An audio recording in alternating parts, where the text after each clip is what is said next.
Ok, pues Sí, bueno, muchas gracias, muy buenas noches. Muchas gracias con todos los que se han conectado ya desde el Zoom y esperamos que pronto se conecten algunos otros hermanos de toda América Latina. Esta es la reunión bimensual de la Mesa de Traducción Ecuador y es para nosotros como facilitadores de la mesa poder tener estos encuentros, estas reuniones, agradecer a la tecnología que nos permite estar gente de varios lugares, de varios países, de varias culturas, pero con el mismo espíritu de seguir conociendo más de la obra del Señor, de lo que se está haciendo en Ecuador y desde Ecuador hacia Latinoamérica y de Latinoamérica hacia el mundo entero. Así que queremos agradecerles por su presencia en esta noche. Gracias, tenemos gente de Chile, Andrés, Felipe, muchas gracias, Rodrigo, aunque vive en Ecuador, pero con varias nacionalidades, ahí su corazón partido por un lado por otro, muchas gracias. Desde Guayaquil tenemos hermana Jessica, Patricio, muchas gracias por conectarse. Jorgito, me imagino que está en Baños de Agua Santa. Gracias también. Y desde Quito estamos hermano Marcelito y quien les está hablando. Gracias por conectarse también. Tenemos a hermano Carlos, que lo veo. Gracias por conectarse. Steffi estaba por ahí, pero seguramente está tratando de volver a conectarse. Para dar honor a los que se han conectado a tiempo, queremos comenzar esta noche orando, poniendo este tiempo en las manos del Señor y agradeciéndole por su misericordia. Entonces vamos a orar. Señor Padre Dios, te damos gracias, bendito Señor. Gracias porque tus misericordias son buenas cada mañana, Señor. Te agradecemos, Señor, por la tecnología. Gracias porque tú haces posible que podamos reunirnos gente desde diferentes países, de diferentes lugares, para poder conocer más acerca de tu obra. ¿Qué estás haciendo, Señor? ¿Cómo te estás moviendo? Nos presentas herramientas nuevas que podemos poner al servicio de las comunidades donde servimos, Señor, de los pueblos a los que amamos y que queremos servir de manera, Señor, de una manera exitosa, de una manera buena, de una manera correcta, bendito Padre. Oramos por cada uno de los miembros aquí presentes. Gracias, Señor, por los ministerios que ellos representan, por las iglesias que representan, por las familias que están detrás de ellos, bendito Padre. Sé tú cubriéndonos, bendiciéndonos, guiándonos, bendito Señor. También oramos por aquellos que aún no se conectan, Señor, pero que dentro de poco lo harán. Les invitamos, Señor, a que no se pierdan esta reunión donde podremos conocer algunas cosas que aún no conocíamos y que son de bendición para nuestros ministerios, para nuestras iglesias, bendito Señor.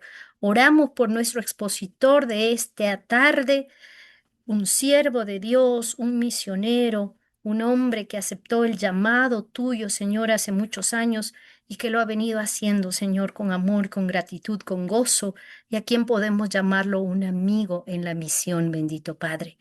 Dejamos este tiempo en tus manos, Señor, que todo lo que hagamos suba con olor fragante, Señor, que todo sea una ofrenda hacia ti, Señor, mi Dios, y que sigas bendiciendo a la Mesa de Traducción Ecuador para que podamos seguir haciendo grandes cosas para expandir tu reino aquí en la tierra y un día vernos en la eternidad todos juntos, bendito Señor. Te damos gracias, ponemos este tiempo en tus manos, te damos el honor, te damos la gloria, en el nombre de Jesús. Muchas gracias, hermanos. Qué lindo verlos, qué lindo tenerlos. Y por cuestión de tiempo, entonces no quiero robarle a nuestro expositor, que en esta noche ha sido muy amable en aceptar nuestra invitación, en siempre colaborar. Él es parte de la Mesa de Traducción Ecuador. Andrés, sos parte, no estás en Ecuador, pero estás en nuestros corazones, en nuestros ministerios, así que eres parte de la Mesa de Traducción Ecuador. Para los que no le conocen, esta noche tenemos a Andrés Casanueva, pastor, misionero chileno, casado con una sola esposa, con Estela, hace 35 años ya, padre de Felipe, Mateo, Pablo, Catalina, una hermosa familia, quien ha realizado estudios tanto de historia como de antropología Es un tremendo investigador, autor, profesor de historia y antropología cultural en algunos seminarios de América Latina, misionero de Commission to Every Nation. Trabajó también con la Cooperación Internacional Italiana en desarrollo, calidad de vida en comunidades indígenas. Fue director asociado para las Américas con los traductores bíblicos de Wycliffe, director también de alianzas estratégicas con la Cooperación Misionera Iberoamericana, conocida como IBAN, director de Coalición Internacional de Entrenamiento Pastoral para lo que es el Cono Sur, y actualmente es pastor de la comunidad cristiana anglicana La Palabra, miembro del directorio de la Sociedad Bíblica Chilena, coordinador nacional en Chile del Movimiento Lausana para la Evangelización Mundial y miembro de la Sociedad Internacional Misionera en Chile, miembro del Directorio Mundial de la Nueva Sociedad Misionera Anglicana y hace 20 años ya sirviendo en el ministerio La Fe viene por el oír en la parte del sur de Latinoamérica. Y podríamos hablar muchas cosas más de este siervo de Dios, pero no le quiero quitar su tiempo y quiero que todos le demos la bienvenida. Gracias por aceptar la invitación, Andrés, y con ustedes le doy paso al pastor Andrés Casanueva. Bueno, muchas gracias, la extensa presentación. Muchas veces me presentan como doctor. Yo no soy doctor, no tengo un PhD, pero soy un PhD, un pobre hombre de Dios. PhD. Eso sí, me alcanza. Bueno, quisiera esta noche saludarlos a cada uno de ustedes y saludos no solamente desde el Zoom, sino desde el sur de Chile, acá donde se toma mate. Rodrigo lo sabe muy bien. Les saludo en la paz de Cristo a cada uno de ustedes y quisiera esta noche partir en esta primera parte dando un pequeño devocional. Luego creo que voy a tener más tiempo para explicar algo más, ¿no?, del ministerio. Pero en esta parte quisiera, amigos, hermanos y en especial a mis hermanos de la Mesa de Ecuador, la cual efectivamente soy parte, mientras no me saquen soy parte de la mesa y agradezco en realidad por la invitación. Lamenté no poder estar anteriormente justamente por otro viaje. Esta invitación me honra y el compartir este devocional con ustedes me honra mucho más. La verdad es que hace años que vengo desarrollando en mi vida la disciplina del devocional diario. Felipe muchas veces cuando se levanta me ve aquí pegado a la ventana con una Biblia leyéndola. Creo que el devocional diario es un componente esencial para el caminar diario con Dios. Y la gran y la mayor inspiración para esta práctica, esta disciplina del devocional en mi vida ha sido Cristo mismo. Si ustedes recuerdan Marcos capítulo 1, versículo 35, nos dice Marcos: muy de mañana, cuando todavía estaba muy oscuro, Jesús se levantó y se fue a un lugar apartado para orar. Bueno, sabemos que la vida de Jesús estuvo marcada por multitudes de gentes que lo buscaban, posiblemente casi no le daban espacio, ¿no? Y hay antecedentes de eso, ¿no? No sabía que él lo tocaba muchas veces, no le daban espacio ni para caminar, con las tantas necesidades que atender, desde enseñar hasta obrar milagros por misericordia, y en medio de un ministerio intenso, posiblemente, quizás Jesús sería el que hoy tendría más excusas para saltarse el tiempo devocional, por su agenda, ¿no? Sin embargo, en medio del estrés y del caos diarios, Jesús perseveró en su tiempo con el Padre. Siempre encontró tiempo para su vida devocional antes de caminar por los pueblos o desiertos, porque aprendió a caminar con el Padre desde el mismo momento en que el sol salía cada día. Y aunque el texto habla de la oración, no existe duda que estaba Jesús conectado en su tiempo devocional, conectado en su relación con el Padre por medio de la oración, pero también conectado con la palabra que venía del Padre. Jesús, estoy seguro, no veía la oración como una simple rutina o como un checklist, ¿no? Hoy día cumplí, sino como una necesidad vital. Y el pasaje nos muestra tres claves del devocional de Cristo. Y las tres las vemos de manera activa y no parece que eran respuestas pasivas de parte del Señor Jesús.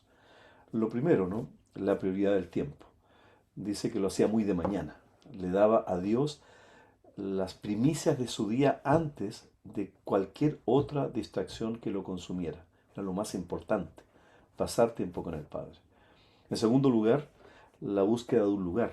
Se apartaba a un lugar desierto. En la quietud y lejos del ruido, encontraba el espacio para escuchar la voz del Padre. Y en tercer lugar, era un acto verdadero de entrega. Allí oraba, dice el texto. Entregaba sus planes, sus emociones, su voluntad, recargando de esa manera también sus fuerzas espirituales. Ahora, debo comentarles que durante años me han inspirado también hermanos, sobre todo traductores bíblicos, debido a mi trasfondo de ser parte de un equipo de traducción de campo, a los cuales me llamaba la atención cuando estaba viviendo en el lugar, en el centro de Wycliffe, que me levantaba muy temprano muchas veces antes de que amaneciera el sol y pasaba corriendo, y cuando pasaba por la ventana de mis colegas traductores bíblicos allí, los veía leyendo la palabra de Dios y orando muy, muy temprano, y nadie sabía. Yo los, decimos en Chile, cachaba por la ventana cuando iba corriendo. Y los veía siendo fieles a estos tiempos de intimidad con el Señor por medio de su palabra y la oración. Pero también debo confesar que en general cuando pregunto a mucha gente sobre cómo hacen sus devocionales, cómo es su práctica de los tiempos con el Señor, qué tiempos tienen con el Señor, muchos de ellos me expresan que hay como una especie de momento de quietud en que esperan algo así como la inspiración divina, pero permanecen pasivos, algo así como habla Señor, que tu siervo escucha, casi como un momento de trance, ¿no? Como el aún de los orientales.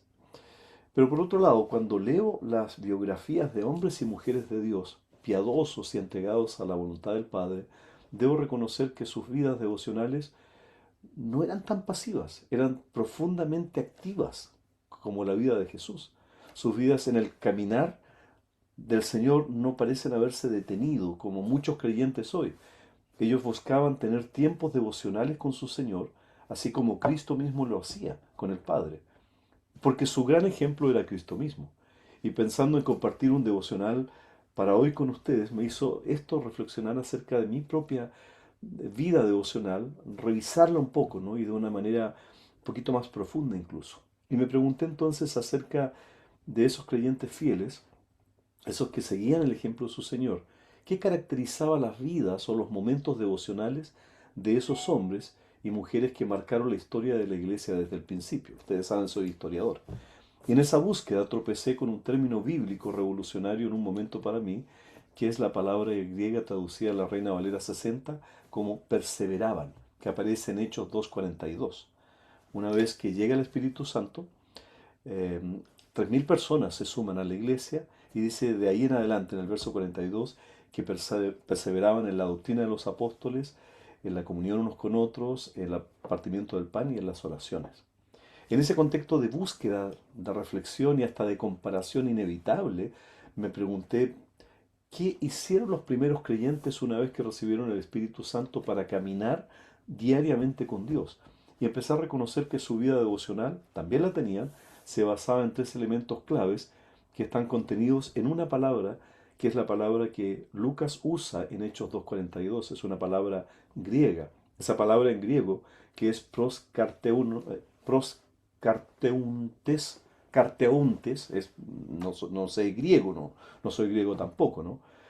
Esa palabra, en realidad cuando uno la estudia, se encuentra que es un verbo y ese verbo está conjugado en auristo. Y algunos de ustedes saben que el auristo es un verbo y el verbo es una acción, no es pasividad, es acción. En Hechos 2:42, este verbo, o sea, esta acción implica no una, sino tres acciones en una, que dan sentido al verbo o la acción de perseverar. Implica que es una acción intencional, que es una acción urgente y que es una acción continua. O sea, ellos perseveraron de manera intencional, de manera urgente y de manera continua. Fueron activos en su vida devocional. Es increíble. Ahora, como se darán cuenta, ninguno de esos términos parece tener un sentido pasivo, como lo sería ese momento inspiracional, eso de esperar que me llegue algo así como la inspiración divina, el toque mágico o casi como el momento poético, ¿no? Para oír la voz de Dios de manera estática, sino que en realidad es un tiempo altamente activo en cuanto a respuestas y consecuente decisión personal de cómo responder en esos tiempos de devoción con Dios. Entonces, a partir de ello, esta tarde quisiera compartir con ustedes mis propias reflexiones lo más breve posible sobre cómo podemos caminar diariamente con Dios. Y evidentemente hay muchos factores, pero uno de los claves es tener una vida de devoción diaria y que sea esta una búsqueda activa, pero urgente, intencional y continua. ¿Cuándo? Por ejemplo, en tiempos de zozobra que todos pasamos, ¿no? En esos momentos debe haber una búsqueda urgente, una búsqueda intencional, una búsqueda continua, un anhelo diario de búsqueda de Dios, que es lo que expresa el salmista en el Salmo 42. ¿Recuerdan ustedes lo que dice? Como el ciervo que brama por las corrientes de las aguas, así mi alma clama a ti, mi Dios. No está parado sin hacer nada, está clamando, es activo. Mi alma tiene sed de ti, Dios de la vida. ¿Cuándo vendré a presentarme ante ti, mi Dios? Mis lágrimas son mi pan de cada día y de noche, pues a todas horas me preguntan, ¿dónde está tu Dios? Pienso en esto y se me parte el alma, dice el salmista. Y en el verso 6, Dios mío, mi alma está muy abatida, por eso me acuerdo de ti. Y verso 8, pero tú, Señor, durante el día me enviarás tu gran misericordia y por la noche tu cántico estará conmigo, con mi oración a ti, Dios de mi vida. Entonces, en tiempos de zozobra, esa búsqueda es tremendamente activa. Pero también hay otros tiempos en nuestras vidas, en tiempos de alejamiento, pecado en que todos caemos, ¿no? Nuestra búsqueda como única esperanza debería ser también nuevamente urgente, intencional y continua, como expresa Isaías 55. Busquen al Señor mientras pueda ser llamado, hallado. Llámenlo mientras se encuentra cerca. Que deje los impíos su camino y los malvados sus malos pensamientos. Se dan cuenta de lo activo que es, que se vuelvan al Señor nuestro Dios y Él tendrá misericordia de ellos, pues Él sabe perdonar con generosidad. O en otros casos, en tiempos de alegría, nuestra búsqueda nuevamente debería ser urgente, intencional y continua, como dice Pablo en Primera de Tesalonicenses 5, ¿no? Estén siempre gozosos, oren sin cesar, den gracias a Dios en todo, porque esta es su voluntad para ustedes en Cristo Jesús. Y nuevamente vemos acción. Lamentablemente muchos creyentes hoy se disponen a buscar a Dios de manera tan mecánica, con disciplinas que quizás apagan la libertad del espíritu. En tanto otros solo lo buscan de manera espontánea cuando sienten ganas de hacerlo. Esperan algo así como una inspiración poética para buscar oír a Dios. Y ambos extremos, como son la disciplina mecánica o la inspiración espontánea, afectan la búsqueda genuina de Dios, donde carecen de disciplina. Por eso creo que en estos tiempos de pendulares extremos irreconciliables que estamos viviendo en nuestro continente, ¿se han dado cuenta? Nos vamos de un extremo a otro. Nosotros los creyentes necesitamos aprender la disciplina de lo espontáneo, podríamos decir, lo que parece una contradicción, ¿no? De hecho, ya algunos creyentes descubrieron mucho antes que nosotros que necesitaban disciplinarse sin perder el encanto del encuentro diario. El arzobispo anglicano Donald Cogan, por ejemplo, una vez escribió, yo paso por la vida como un transeúnte se dirige a la eternidad, hecho a la imagen de Dios, pero con esta imagen tan degradada que necesita que se le enseñe cada día a meditar, a adorar, a pensar en su Señor. Pero llegar a ese punto de meditación diaria en Cristo requiere responder algunas preguntas esenciales cada día, como lo escribía Patrick Lafferty. Todo cambia, decía Lafferty, cuando tu más profundo sentido de identidad se deriva de responder no quién eres, sino de quién eres. Porque si de verdad reconozco que pertenezco a Cristo, anhelaré buscarle diariamente, querré estar ligado a mi Señor como un pámpano a la vid de manera activa y me disciplinaré para ello en una búsqueda urgente, intencional y continua.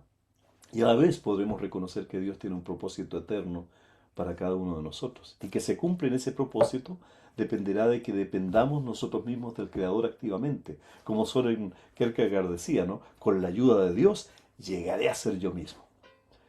¿Cuánto necesitamos cada día de exponernos a ser sorprendidos por su gracia que nos redime? En otras palabras, el caminar diario con Dios, mis hermanos, debe tener o deberá tener como enfoque en nosotros reconocer su gracia en un caminar diario activo. La pregunta que surge de manera práctica entonces es, ¿cómo se logra esto? Bueno, en lo personal yo me he ido convenciendo de que necesitamos libertad para crecer en su gracia y que esa libertad requiere de algo que podría parecer una paradoja, disciplina. como dijo Richard Foster, las disciplinas espirituales son una puerta a la libertad espiritual. Yo no sé cuán familiarizados están ustedes con las disciplinas espirituales que nos presentan las escrituras, pero casi las podríamos incluso agrupar como en esos grupos de alimentos, ¿no? Las disciplinas del grupo A, las internas, la meditación, la oración, el ayuno, el estudio de la palabra. Las disciplinas del segundo grupo, podríamos decir las externas, la sencillez, el retirarse, la sumisión, el servicio.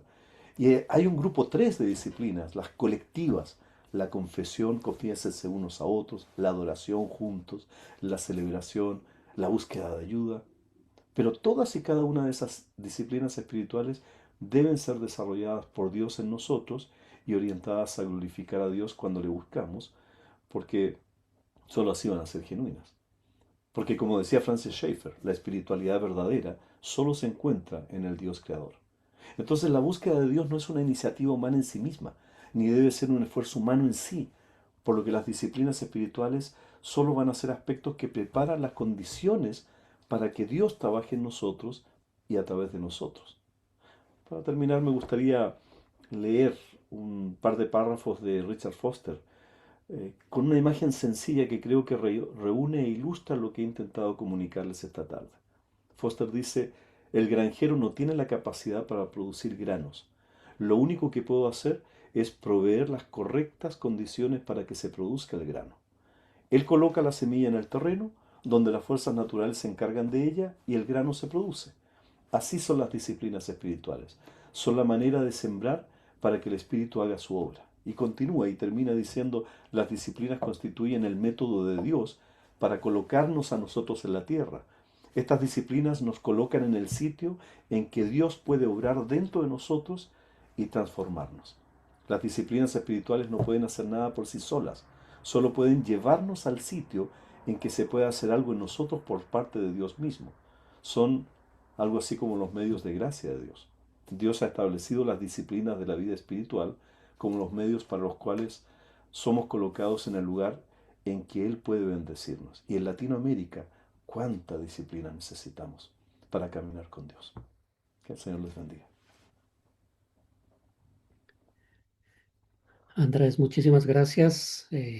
Tremendas palabras. A veces en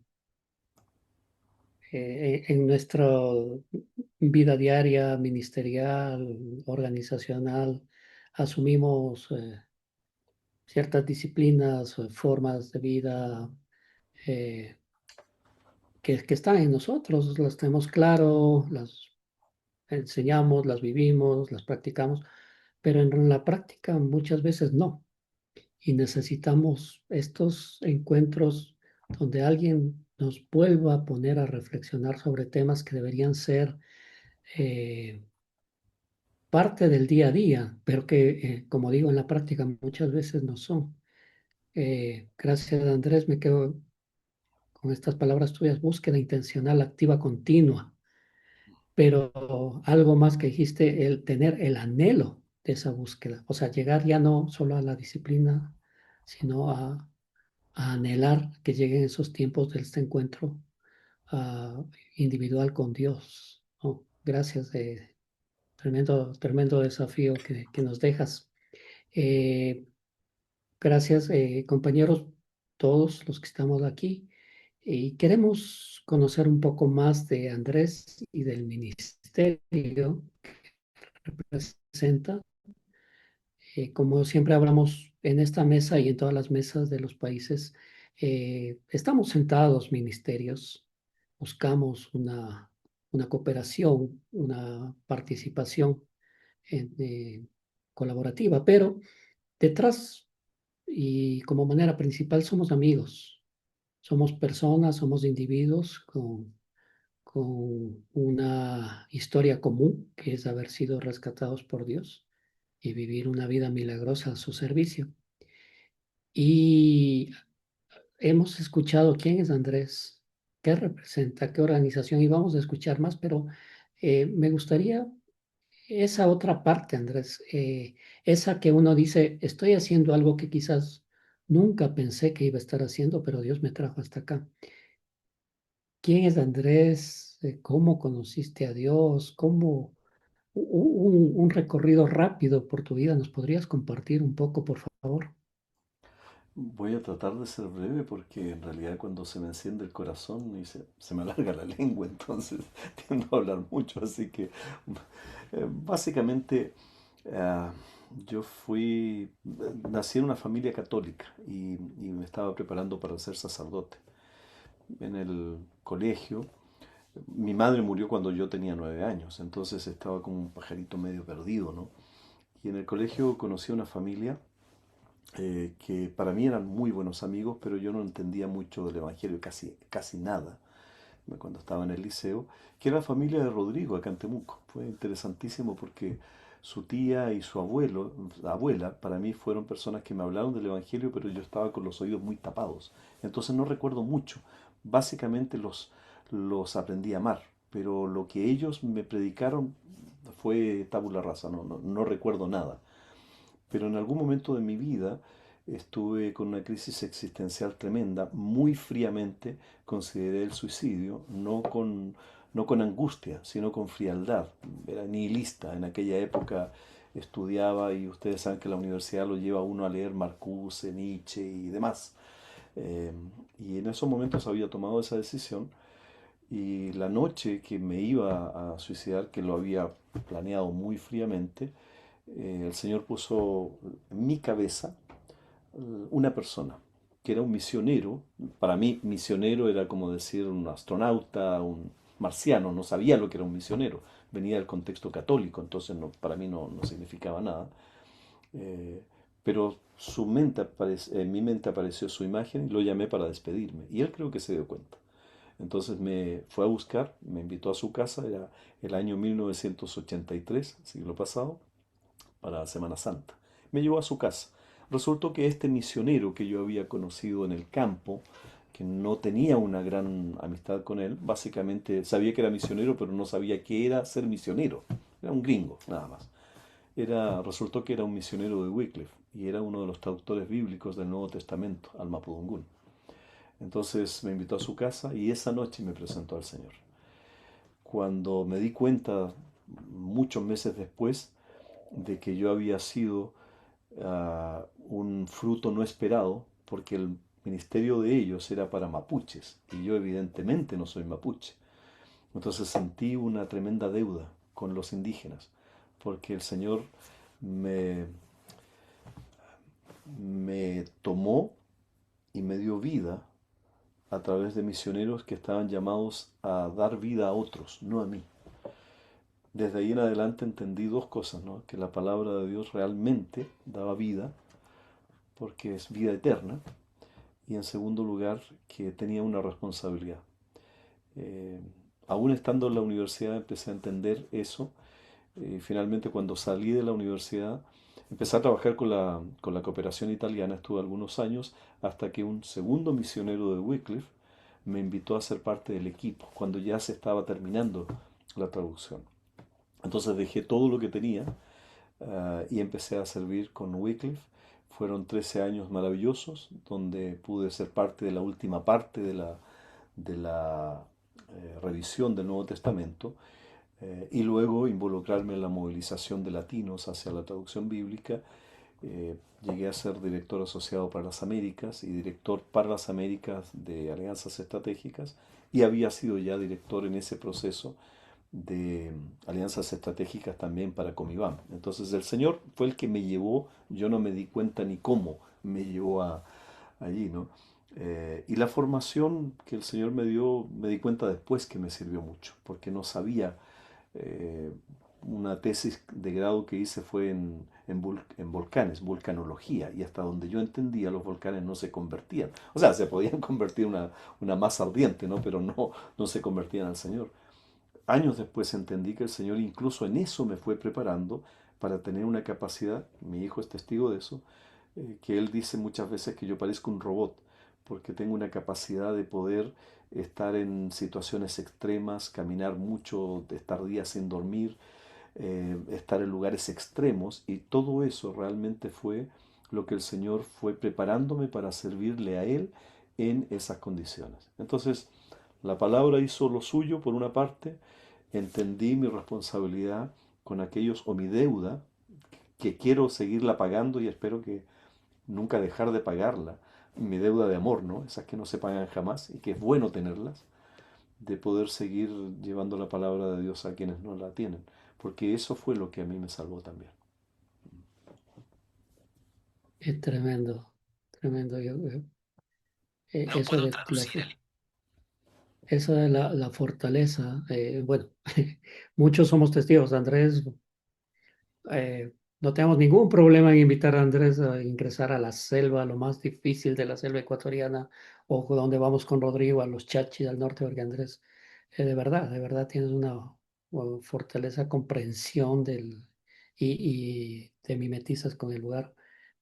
Gracias por compartir, porque eso es importante para todos los que estamos aquí, que como mesa somos amigos, ¿no? Somos amigos en primer lugar, luego somos compañeros de misión, luego somos representantes de organizaciones, ¿no? Y este compartir de la vida de uno es lo que nos permite apreciarnos más todavía y ver en el rostro de los amigos y los hermanos el rostro de Dios, de cómo Dios te ha traído y nos ha traído hasta el punto en que estamos. Eh, esta noche hemos conversado y Andrés, tenemos el privilegio de que nos va a estar visitando acá en Ecuador desde el lunes próximo, y muchos de los que estamos aquí vamos a poder estar en ciertas etapas. Eh, Viene por la fe, viene por el oír. Un ministerio que varios lo conocemos, varios lo vivimos, somos socios, vemos el impacto impresionante. ¿Cómo te involucras, Andrés, con la fe viene por el oír? ¿Qué es la fe viene por el oír? ¿Qué alcance tiene? ¿Dónde está? ¿Cómo es el impacto? Entramos un poquito a eso, cuéntanos de esa parte. Bueno, después de 13 años de estar sirviendo con Wycliffe, mi esposa y yo tuvimos un tremendo peso. Nosotros estudiamos en México. El Señor nos permitió movilizar a muchos países para crear organizaciones de traducción bíblica para que latinos se involucraran. Cuando llegamos al ministerio, solamente había un programa en Argentina y en Costa Rica algo que estaban experimentando que era FEDEMEC, y lo más grueso que había en toda Latinoamérica era Brasil, con ALEM. Eso era todo lo que había en 24 países. En aquella época, claro, 24 países que no tenían nada en traducción. Entonces el Señor nos permitió llegar a servir movilizando a latinos, que esto de que nosotros no podemos, no sabemos, no tenemos, eran mentiras del enemigo, porque he visto misioneros, traductores, hoy en día consultores, que no tienen en el buen sentido nada que envidiar a los grandes de la traducción bíblica. Esa ha sido mi experiencia, ¿no? Pero hubo un dolor muy fuerte durante esos años, recorrer toda Latinoamérica, recorrer otros continentes, ver el esfuerzo que durante muchos años hacían misioneros dejando todo para traducir la palabra de Dios y luego encontrar esa palabra impresa en bodegas o en bibliotecas y que nadie las usaba. Mi esposa y yo realmente comenzamos a sufrir por esto y ya no pudimos soportar la presión de ver la necesidad de llevarlo al campo. En esa época yo recuerdo conocí a Jessica, eh, estuvimos juntos visitando tantos lugares también, ella fue parte de ese proceso, en Ecuador incluso tocamos la puerta de empresarios cristianos, fue muchas cosas maravillosas, pero todo esto se opacaba por el tremendo esfuerzo que se hacía y que la traducción no estaba siendo utilizada y que los procesos de alfabetización, que eran en aquella época lo único que concebíamos como la respuesta para usar las escrituras, tomaba mucho tiempo. Entonces mi esposa y yo realmente estábamos muy frustrados en ese tiempo, al punto que renunciamos. Pedimos al Señor que nos diera una nueva oportunidad para servirle, pero en algo que no nos sintiéramos tan frustrados. Y a la semana de haber renunciado, después de 8 meses de estar orando en el sur de Chile, pidiendo la guía del Señor, cuando ya finalmente renunciamos, a la semana me llama por teléfono un ex colega de Wycliffe que se había ido a La Fe Viene por el Oír, Faith Has Come by Hearing, y me dice, Andrés, supe que ya no estás en Wycliffe, yo hace un mes que me cambié a este ministerio y quiero que seas parte de mi equipo para Latinoamérica. Phil Kenny fue él. Y mi esposa, que estaba escuchando con su dedo apuntó y dijo, eso es. Esa era la respuesta del Señor. Teníamos en ese minuto 16 invitaciones ministeriales. 16, imagínense. Ser pastor, siempre te ofrecen ser pastor latino en Estados Unidos, en varias iglesias, o en organizaciones misioneras en Colombia o en Bangladesh. Teníamos muchos amigos, pero nada nos dejaba tranquilo hasta esa llamada telefónica. Y ahí entendí que el Señor sí desde mucho tiempo, sin habernos dado cuenta, ya estaba preparando eso para que nosotros pudiésemos sumarnos a lo que Él estaba haciendo. Nuestra, nuestra oración nunca fue, Señor, ¿cuál es tu propósito para nuestra vida? Sino, ¿cuál es tu propósito para sumar nuestra vida? Y el Señor nos dio ese ministerio, entonces nos involucramos. Ahora, ¿qué es la fe viene por el oír? En el momento cuando nosotros llegamos, hace 20 años atrás, la fe viene por el oír tenía dos grandes enfoques. El primer enfoque era grabar la- las traducciones hechas por otras organizaciones. Wycliffe, sociedades bíblicas, nuevas tribus.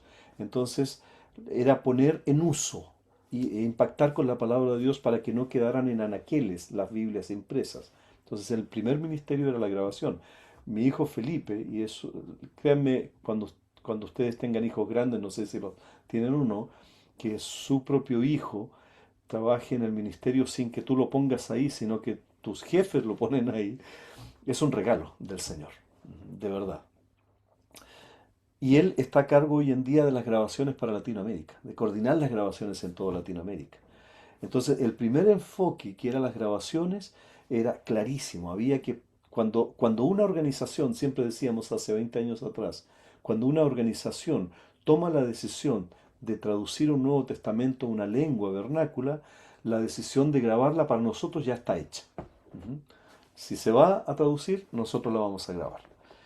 El segundo enfoque en aquella época fue ponerla en uso, no solamente grabarla, implementar programas para que las personas, y más adelante les voy a explicar un poquito de eso, para que grupos de personas pudiesen exponerse a la palabra de Dios desde principio a fin como una panorámica y por lo tanto darles una base de fe o un discipulado a partir de la palabra de Dios en su propia lengua, en sus comunidades, sin romper los esquemas culturales de la comunidad. Pero con los años se fue avanzando en el ministerio, nosotros comenzamos todo un proceso de digitalización antes de la pandemia. Y cuando llega la pandemia, se nos aceleró todo este proceso a nivel mundial, entonces comenzamos a hablar de las iniciativas digitales, cómo llegar a una nueva generación. Yo soy inmigrante digital, algunos de ustedes son digitales de primera lengua, digamos, ¿no? Entonces a mí me costó un poco más, pero muchos jóvenes de la India, de Latinoamérica, de África, de Estados Unidos, de Europa, para ellos el lenguaje digital era lo natural, lo normal. Entonces, ¿cómo poner eso mismo accesible a ellos? Y ahí empezar a aprender, por ejemplo, el tiempo de exposición, ciertas edades, etcétera, etcétera. Y lo último, el último enfoque que nació en los últimos años en la Fe Viene por el Oír, es lo que nosotros llamamos OBT, la traducción bíblica oral.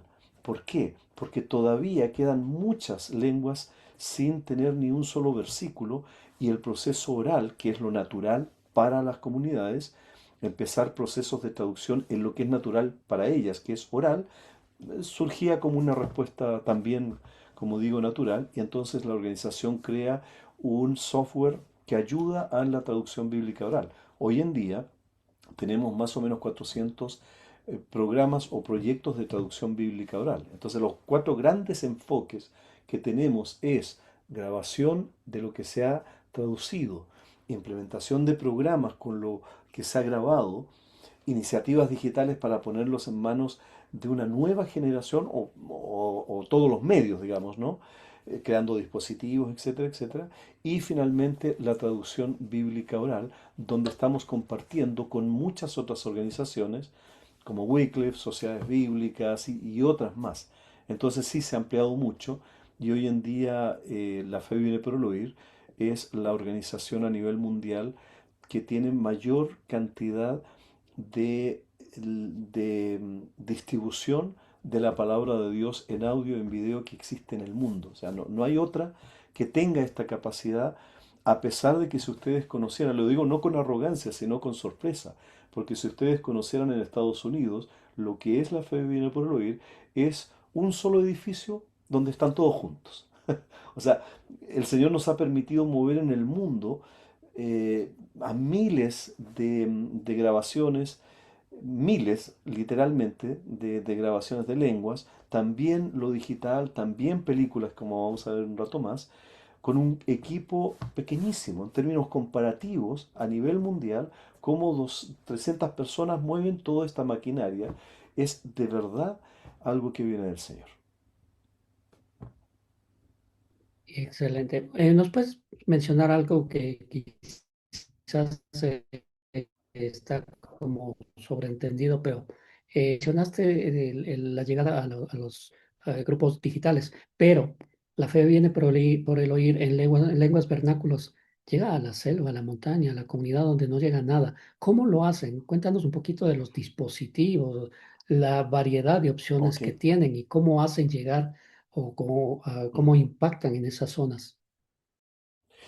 Muchas gracias por esta oportunidad. Yo no quiero desarmar mucho la agenda.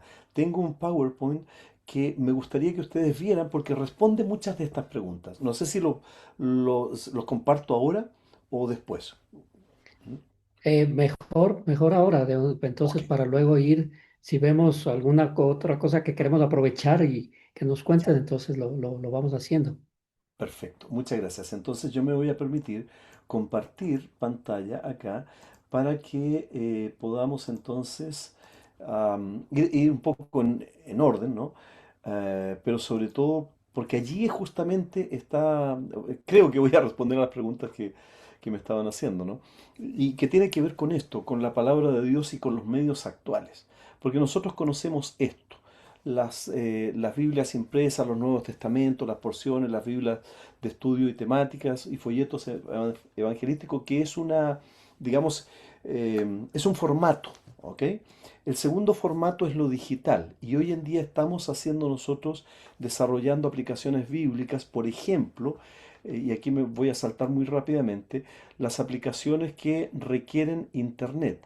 Estas aplicaciones que necesitan la conexión a internet para poder en una aplicación bíblica poderlas poner en computadores o en celulares, pero ahí no solamente tenemos el texto digital disponible, sino también el audio y en la misma aplicación también tenemos las películas. Entonces todo en un integrado, digamos, que se puede ver allí.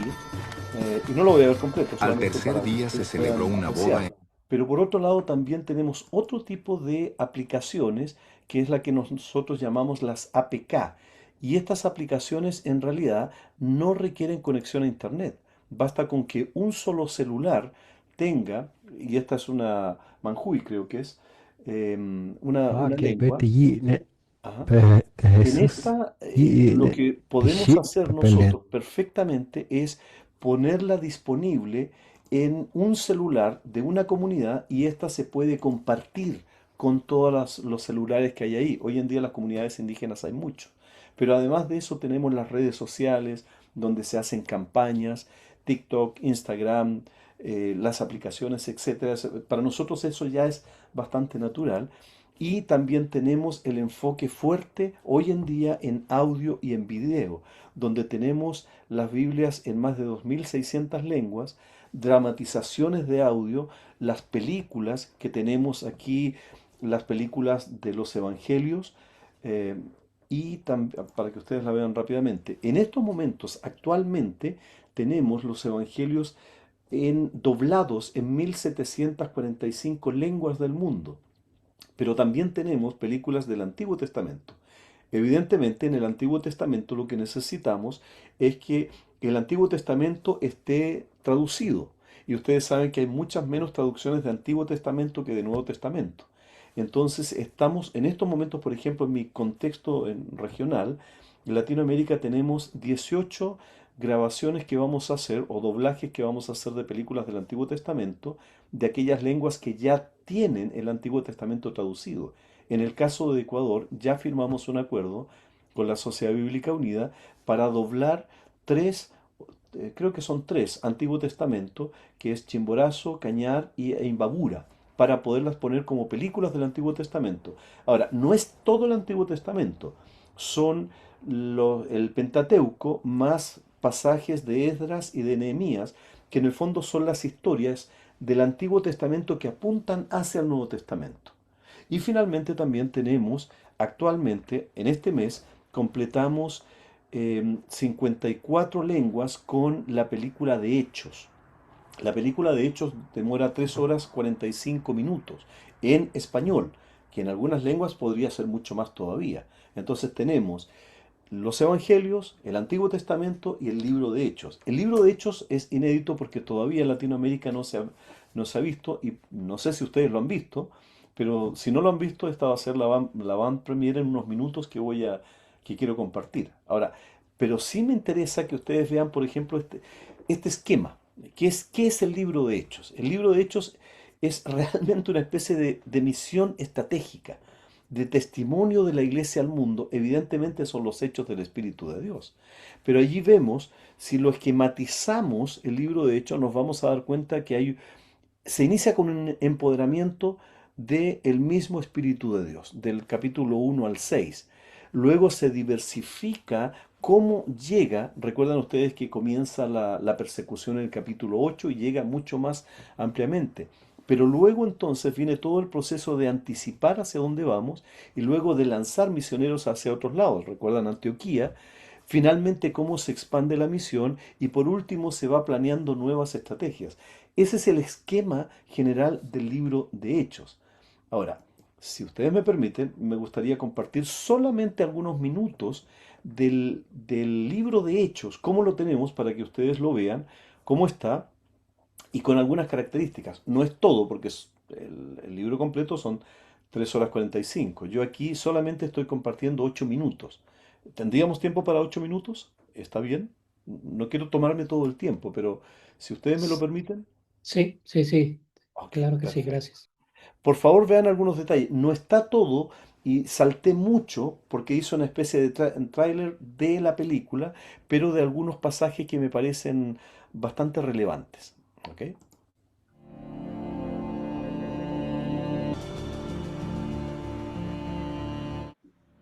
Benim son kitabımda Noten Teofilos, que la lengua de fondo Tanrımız bize bir tane melek yolladı. no es español. Esa es la lengua del trasfondo, que es la que se supone hablaba en griego en el caso Estimado de... Teófilo, en mi primer libro me refería a todo lo que Jesús comenzó a hacer y Y ahí viene el enseñar. doblaje entonces.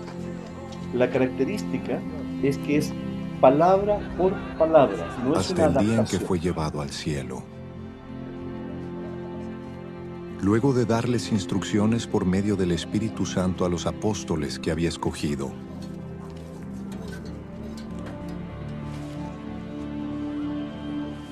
después de padecer la muerte, se presentó dándoles muchas pruebas convincentes de que estaba vivo. Durante 40 días se les apareció y les habló acerca del reino de Dios. Una vez, mientras comía con ellos, ordenó: no se alejen de Jerusalén, sino esperen la promesa del Padre, de la cual les he hablado. Juan bautizó con agua, pero dentro de pocos días ustedes serán bautizados con el Espíritu Santo. Entonces los que estaban reunidos con él preguntaron: Señor, ¿es ahora cuando vas a restablecer el reino a Israel? No les toca a ustedes conocer la hora ni el momento determinados por la autoridad misma del Padre, contestó Jesús. Pero cuando venga el Espíritu Santo sobre ustedes, recibirán poder, y serán mis testigos tanto en Jerusalén como en toda Judea y Samaria, hasta en los confines de la tierra. Todos en un mismo espíritu se dedicaban a la oración, junto con las mujeres y con los hermanos de Jesús y su madre María. Por aquellos días, Pedro se puso de pie en medio de los creyentes, que eran un grupo como de 120 personas. Cuando llegó el día de Pentecostés, estaban todos juntos en el mismo lugar. De repente, vino del cielo un ruido como el de una violenta ráfaga de viento y llenó toda la casa donde estaban reunidos. Aparecieron entonces unas lenguas como de fuego que se repartieron y se posaron sobre cada uno de ellos.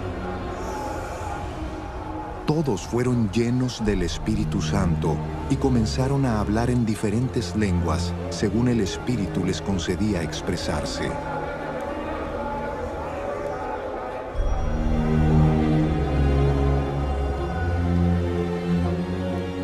Estaban de visita en Jerusalén judíos piadosos, procedentes de todas las naciones de la tierra. Al oír aquel bullicio, muchos corrieron al lugar y quedaron todos pasmados porque cada uno los escuchaba hablar en su propio idioma. Y aquel día se unieron a la iglesia unas 3,000 personas.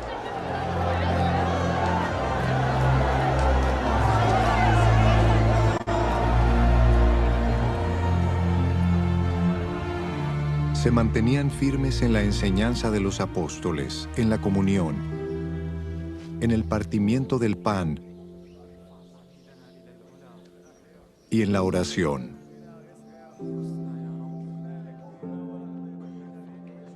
Todos estaban asombrados por los muchos prodigios y señales que realizaban los apóstoles. Todos los creyentes estaban juntos y tenían todo en común. Vendían sus propiedades y posesiones y compartían sus bienes entre sí según la necesidad de cada uno. No dejaban de reunirse unánimes en el templo ni un solo día. De casa en casa partían el pan y compartían la comida con alegría y generosidad, alabando a Dios y disfrutando de la estimación general del pueblo.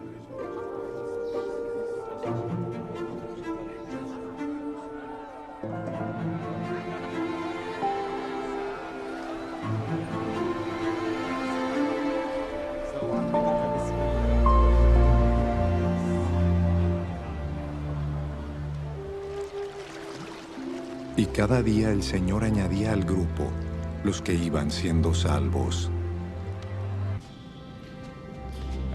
Mientras tanto, Saulo, respirando aún amenazas de muerte contra los discípulos del Señor, se presentó al sumo sacerdote y le pidió cartas de extradición para las sinagogas de Damasco.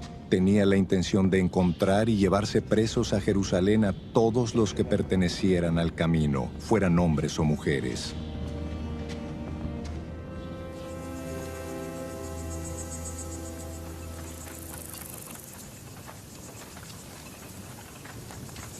En el viaje sucedió que, al acercarse a Damasco, una luz del cielo relampagueó de repente a su alrededor.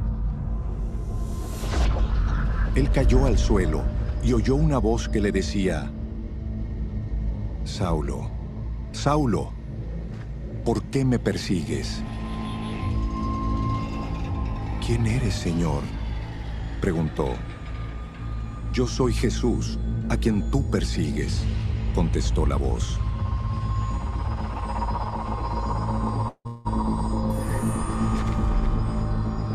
«Levántate y entra en la ciudad, que allí se te dirá lo que tienes que hacer».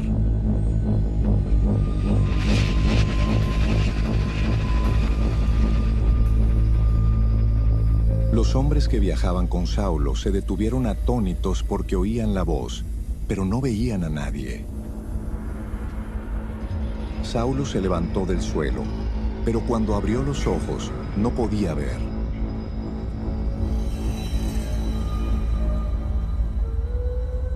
Así que lo tomaron de la mano y lo llevaron a Damasco.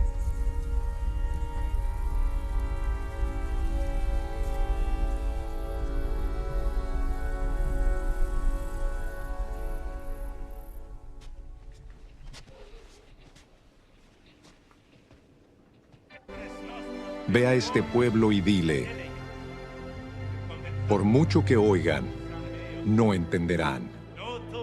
Por mucho que vean, no comprenderán.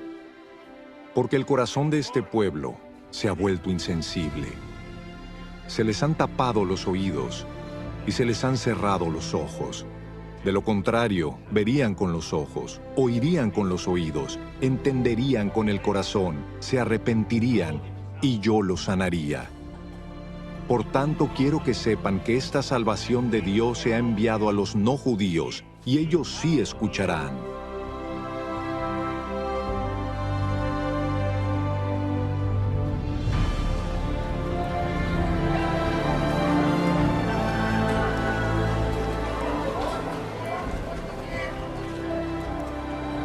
Durante 2 años completos, permaneció Pablo en la casa que tenía alquilada y recibía a todos los que iban a verlo. Predicaba el reino de Dios y enseñaba acerca del Señor Jesucristo sin impedimento y sin temor alguno.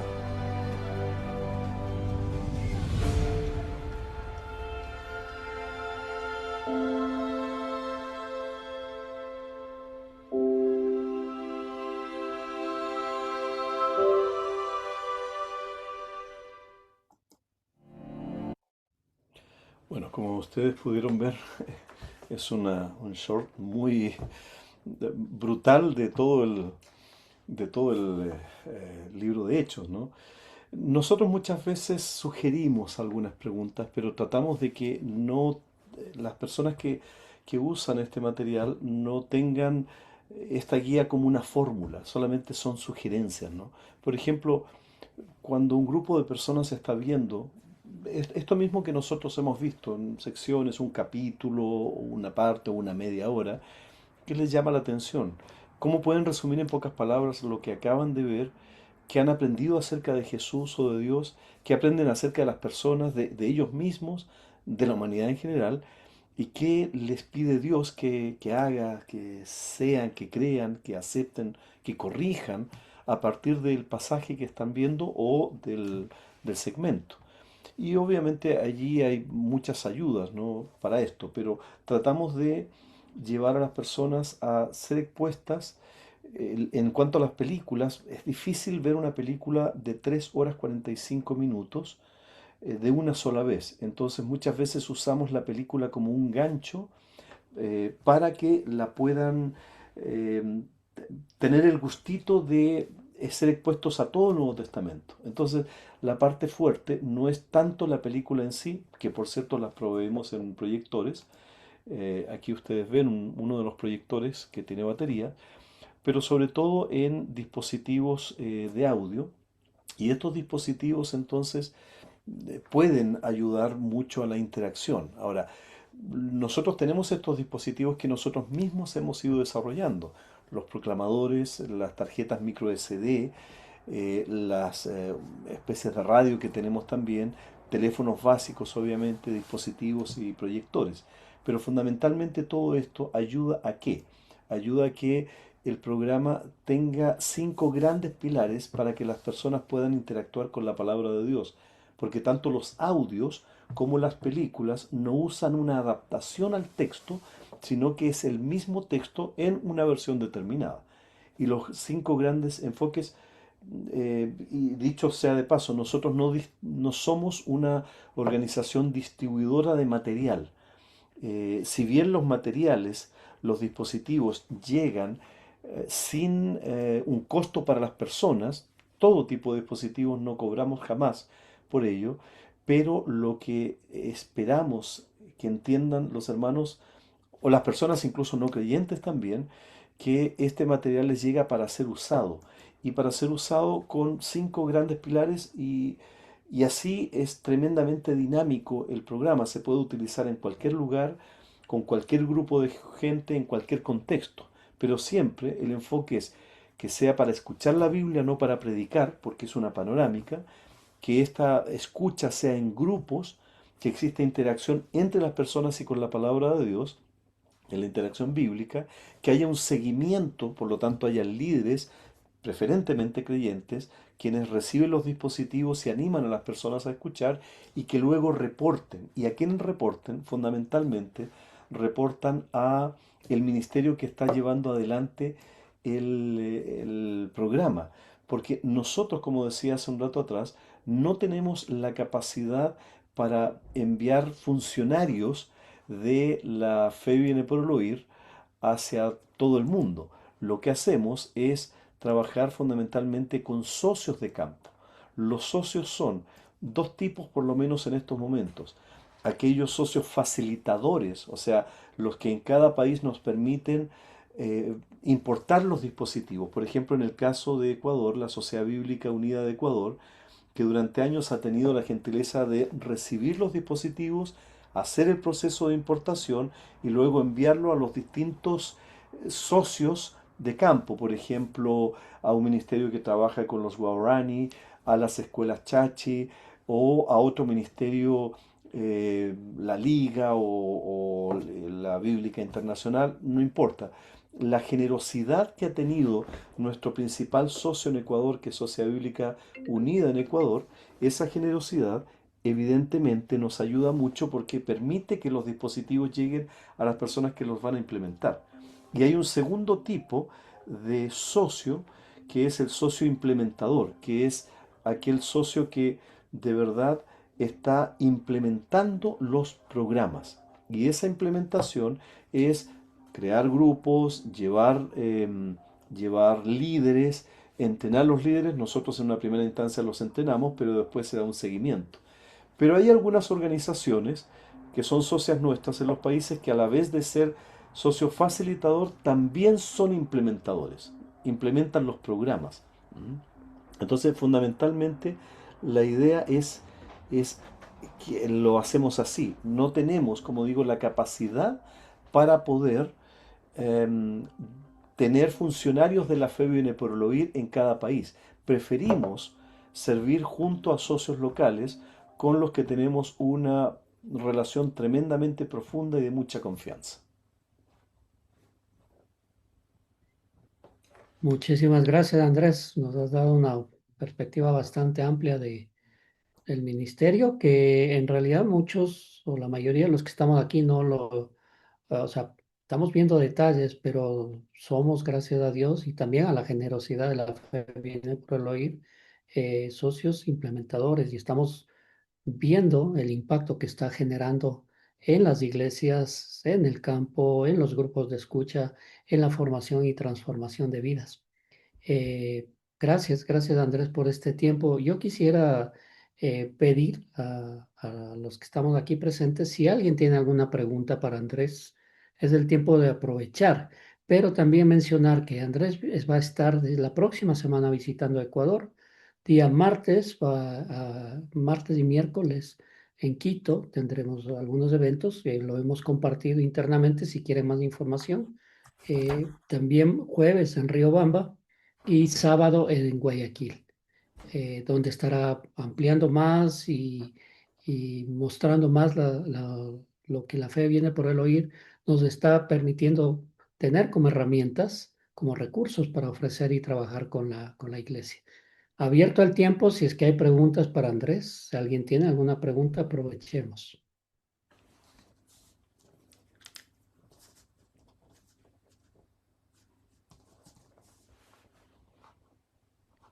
Si no la hay, varios de ustedes han confirmado que la próxima semana van a participar y podrán preguntar directamente. Rodrigo. Bueno, muchas gracias. Gracias Andrés y el equipo de La Fe Viene por el Oír. Muy interesante realmente lo que nos han compartido.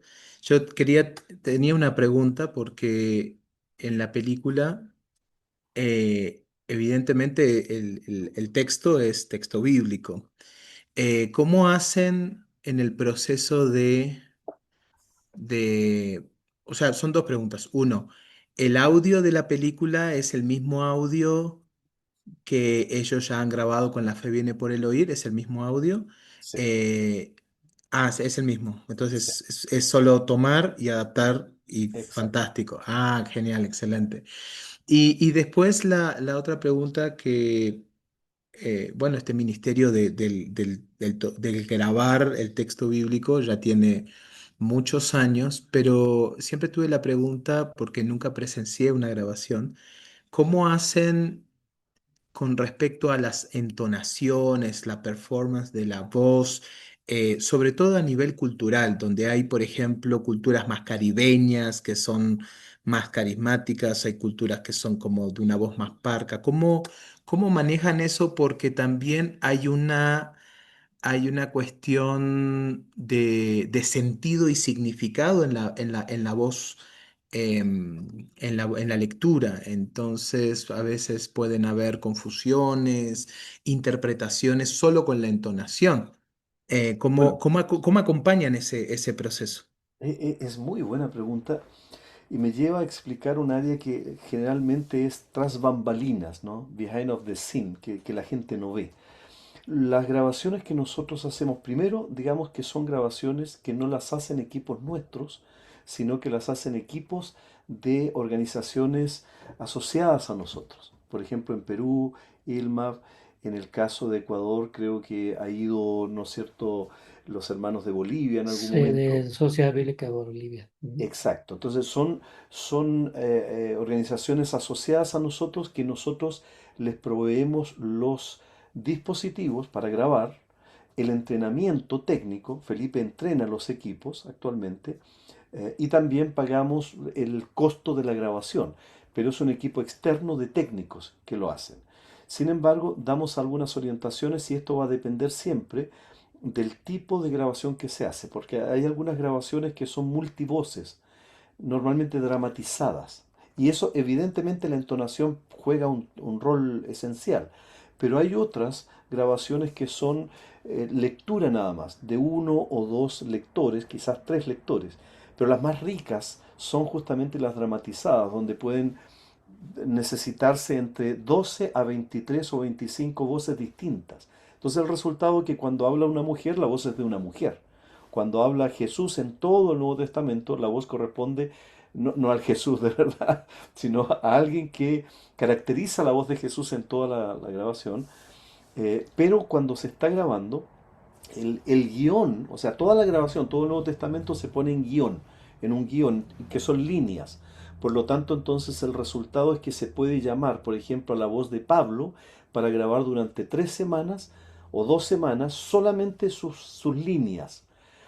Pero si no está en interacción con los demás, entonces podría perder la entonación.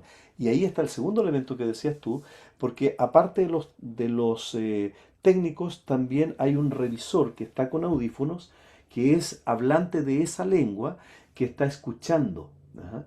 Y él es el que dice, no, no, ríete más o esto, cuando hay algunas cosas medias anecdóticas, ¿no?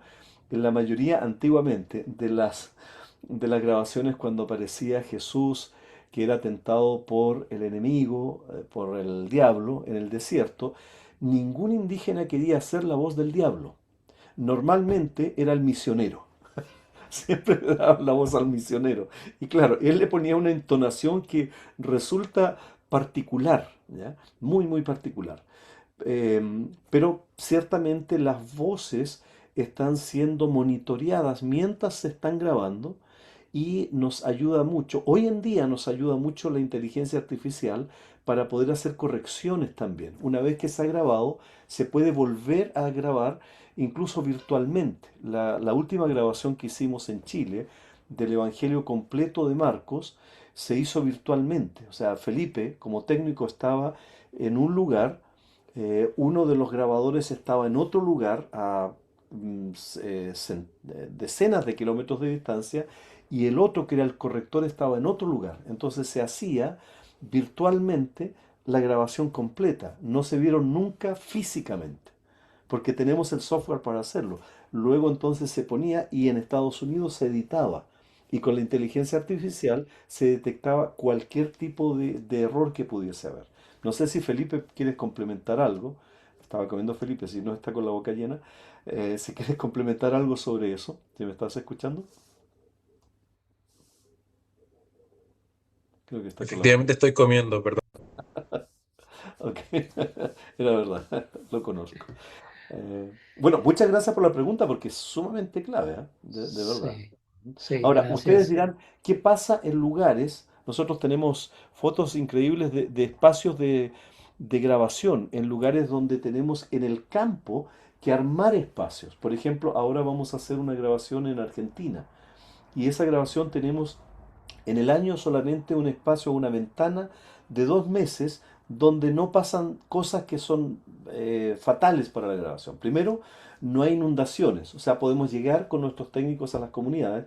Y en segundo lugar, no están cantando las cigarras, porque es ensordecedor. Son cientos de miles, si no millones de cigarras en los árboles alrededor que los indígenas, para ellos es tan natural que ya no se dan cuenta. Pero para el equipo de grabación, con la fidelidad de los micrófonos, se escucha cualquier cosita. Ajá. Ok, pero hay otras preguntas, sí. Sí, Patricio, por favor. gracias. Vamos con Gracias. Patricio, hermana Jessica. Como los dos son unos, uno, pregunten juntos. Bueno, buenas noches, mis queridos hermanos. Bueno, mi pregunta es sobre la película de Jesús, ¿dónde se la puede obtener aquí en Ecuador? No sé si en sociedades bíblicas o cómo hacer. Ok, primero una pequeña corrección. La película Jesús es la película Jesús. Ujú. Es Jesus Film. La película Jesús es una adaptación del Evangelio de Lucas. Las películas que nosotros producimos, las producimos con un ministerio que se llama Lumo, que viene de luz. Pero la productora que hace estas películas es Lionsgate, que seguramente quienes son cinéfilos saben que es una de las productoras más grandes del mundo. Estas películas tienen ciertas restricciones, no se pueden dar en lugares públicos, o en la televisión, qué sé yo, a menos que haya un permiso especial.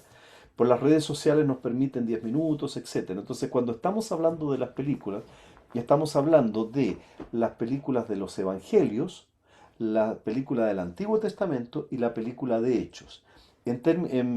Físicamente estas películas las hacemos llegar a través de un proyector con tarjetas micro SD, una tarjeta que tiene los cuatro evangelios y otra tarjeta que tiene Hechos y el Antiguo Testamento. Ahora, si son en otras lenguas, podemos poner hasta 4 películas nada más en cada lengua, pero las hacemos llegar con proyectores.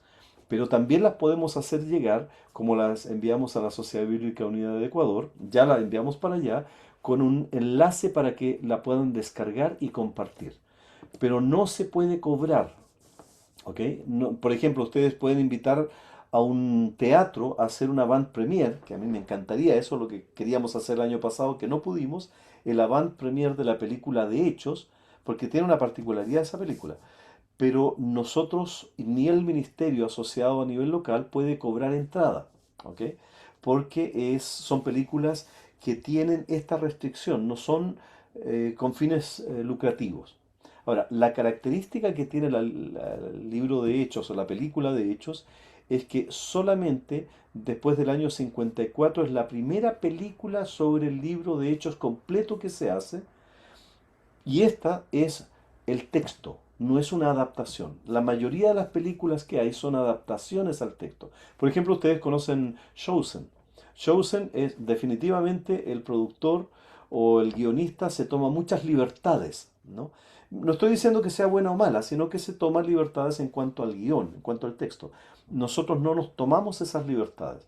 Siempre mantenemos el texto y es como decía Rodrigo, lo que nosotros hemos grabado en audio es lo que se pone posteriormente entonces en la película y eso nos permite ir en un proceso muy, muy rápido, salvo en el caso del Antiguo Testamento, porque si tenemos grabado el Antiguo Testamento como son historias, tenemos que hacer el enlace entre una historia y otra y lo que hacemos allí es pedir en cada país a la organización socia que consiga traductores de esa lengua para hacer los puentes de enlace. Eso sería lo único que no es escritural. Muchas gracias, Andrés. Como digo, la próxima semana, miembros de la mesa o compañeros que ustedes quieran, pueden participar en los eventos que vamos a tener. Quito, Riobamba y Guayaquil. Podemos dialogar interno, pero son de la mesa de traducción, en sociedades bíblicas también, pero es la mesa de traducción la que está moviendo todo para poder tener estos encuentros. Andrés, muchísimas gracias. Gracias por toda esta información que nos has dado, por el desafío, o por las herramientas también que la fe viene por el oír, pone a disposición de las iglesias y de los ministerios, como los que estamos aquí presentes.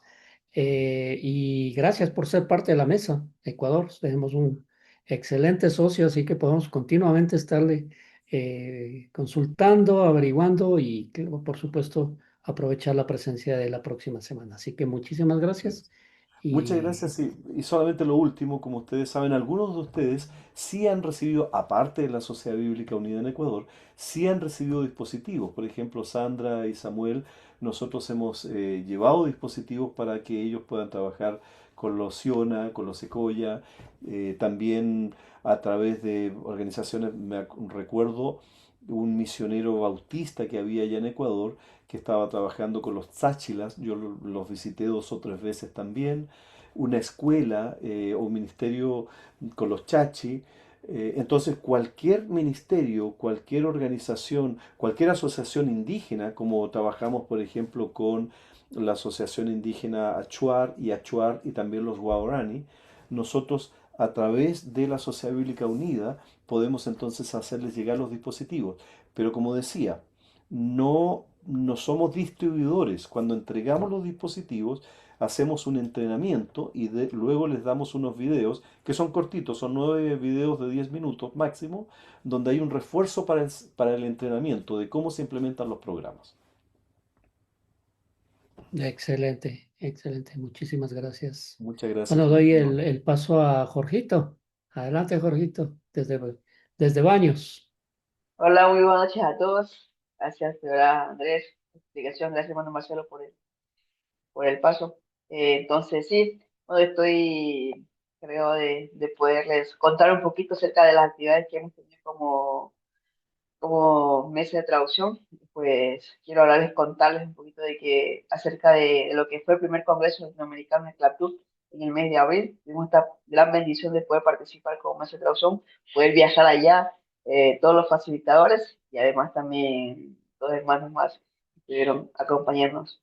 Bueno, el hermano Luis estuvo también con nosotros, hermano Patricio, Samuelito, estuvieron también allá en Guatemala, en el primer Congreso de Esclavitud. Entonces yo les quiero compartir un video así cortito acerca de lo que fue el evento, así rapidito.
Y ahí está el equipo que pudimos viajar hasta, hasta Ciudad de Guatemala, en Guatemala, y poder disfrutar del primer Congreso Latinoamericano de Traducción y Uso de la Escritura, cuando se llevó a cabo en el Seminario Teológico Centroamericano. La elección de este lugar, esta casa de estudios, es debido a la gran trascendencia que tiene en la región a nivel la formación teológica. Entonces, por ejemplo, también fue un papel importante en Guatemala y también porque tiene mucha historia acerca de la traducción bíblica. Uno de los motivos por qué se eligió también en Guatemala fue porque todo comenzó cuando el movimiento de la traducción oral con Campbell Townsend. Entonces, cuando llegó a Guatemala, estuvo viendo Biblias en español. En una ocasión visitó al pueblo cachiquel. Entonces, cuando uno de los líderes de ahí de los cachiquel le pregunta que si tiene una Biblia en cachiquel, y entonces él respondió que no, y el líder le menciona cómo su Dios siendo tan grande no habla en su idioma. Entonces, Cameron Townsend eso lo llevó, caló muy profundo en su mente, en su corazón, a prepararse como lingüista para poder traducir y demostrarle que su Dios, nuestro Dios, también hablaba cachiquel. Entonces, por toda esta trascendencia, por toda esta historia que tiene Guatemala, se eligió allá y poder celebrar también esto. Entonces, en el Congreso eh, tuvo como tema general Tu palabra es verdad. Fue del 14 al 16 de abril. El Congreso reunió alrededor de 390 participantes, representantes de 28 países y 132 organizaciones e iglesias de América Latina. Fue un acontecimiento que marcó la historia de la iglesia y de las agencias misioneras en relación con la traducción y el uso de la Biblia. También fue un tiempo para desafiarnos, actualizarnos, reconocer eh, que somos muchos los que estamos trabajando con un mismo propósito, para que más personas tengan acceso a las escrituras en su propio idioma y sean transformados por la palabra de Dios. Durante el Congreso también pudimos encontrarnos con amigos, ahí pudimos estar igual con Andrés, la oportunidad de conocer a Felipe, y tuvimos varias organizaciones unidas ahí. Fue un momento de coinonía, de poder escuchar testimonio, también de poder conocer otros ministerios que están trabajando, poder hacer relaciones, poder hacer condiciones para poder trabajar de manera mancomunada. Entonces, algo que también uno de los expositores durante el Congreso fue Pablo Teixeira, que compartió una reflexión muy buena que quedó grabada en muchos de nosotros. El discipular y la traducción son dos caras del mismo llamado que Dios nos hizo a todos.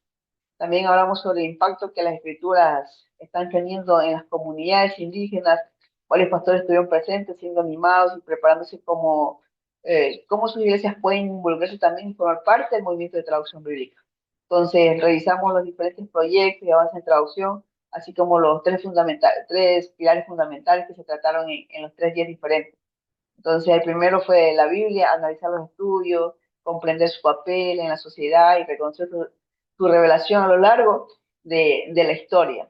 En el segundo día estuvimos hablando un poquito reflexionando sobre la iglesia, reflexionamos cómo las iglesias pueden colaborar con las organizaciones de traducción bíblicamente, un programa de alfabetización, acompañamiento comunitario y apoyo social, haciendo de esta labor un esfuerzo en conjunto. También comprendimos que esta misión solo puede llevarse a cabo de manera efectiva cuando trabajamos en comunidad. El otro pilar fue el impacto de la Biblia en la sociedad. Estudiamos cómo las escrituras transforman vidas, familias, comunidades enteras. Uno de los testimonios también conmovedores, que tuvimos la presencia de la comunidad sorda. Entonces fue como el acceso a la escritura en su propio lenguaje les permitió sentirse verdaderamente incluidos. Eh, Comentó que ahora un pastor comentó que, o sea, una persona de estas comentó que ahora puede comprender plenamente la palabra de Dios y que la comunidad sorda también puede disfrutar de la Biblia de una manera que antes no era posible. Entonces, al finalizar el Congreso, reflexionamos juntos sobre cómo el mensaje de Dios continúa extendiéndose a todas las comunidades del mundo, recordando que aún queda mucho por hacer para que cada persona pueda escuchar y comprender las buenas noticias en el idioma de su corazón. Y una frase que ahí me quedó resonando ahí, que creo que fue, dijo Andrés Fiumó, que dijo que si teníamos una Biblia, tenemos una misión. Entonces fue un tiempo muy desafiante, fue un tiempo de gran bendición donde pudimos compartir todos los semanas. Así que en este tiempo de anuncio igual yo doy paso a nuestra hermana Jessica, que también nos va a tener dando más anuncios acerca de las actividades de la mesa de traducción de Ecuador. Gracias, Jorgito.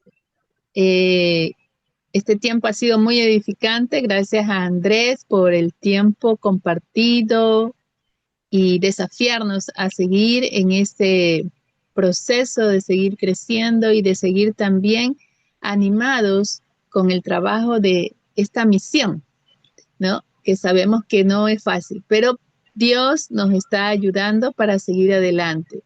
Y tengo unos cortos anuncios ya, hermanos, porque estamos sobre la hora. Voy a compartir rapidito pantalla. Quiero compartir brevemente.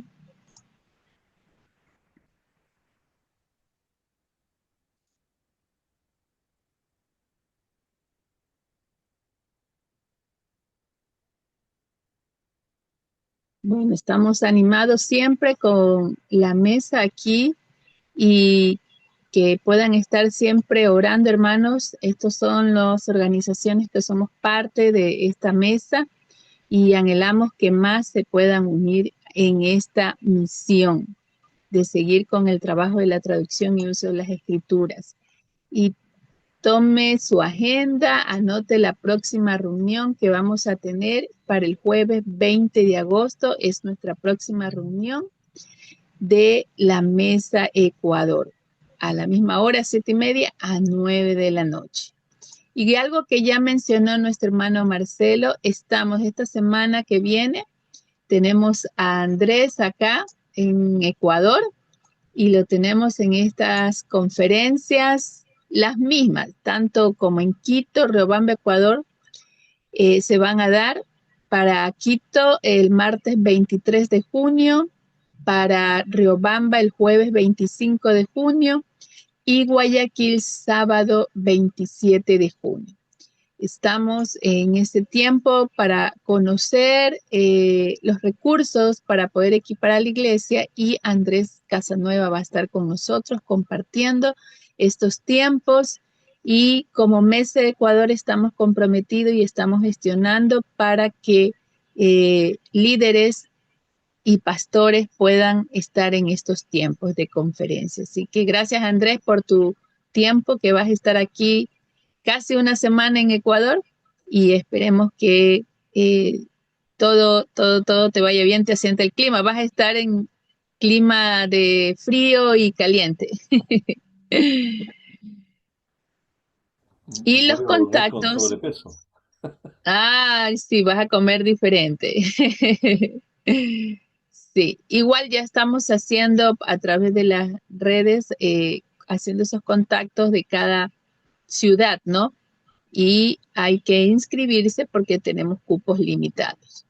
Y como último, recordar, hermanos, y los que somos parte de la Mesa Ecuador, nuestra visión como mesa es ver que las comunidades indígenas y lingüísticas del Ecuador cuenten con la Biblia en distintos medios en su idioma, la usen y sean transformadas integralmente por el poder de Dios. Recuerde que esta es la visión de la mesa y seguimos trabajando para que podamos seguir también movilizando en este trabajo de la traducción de la Biblia.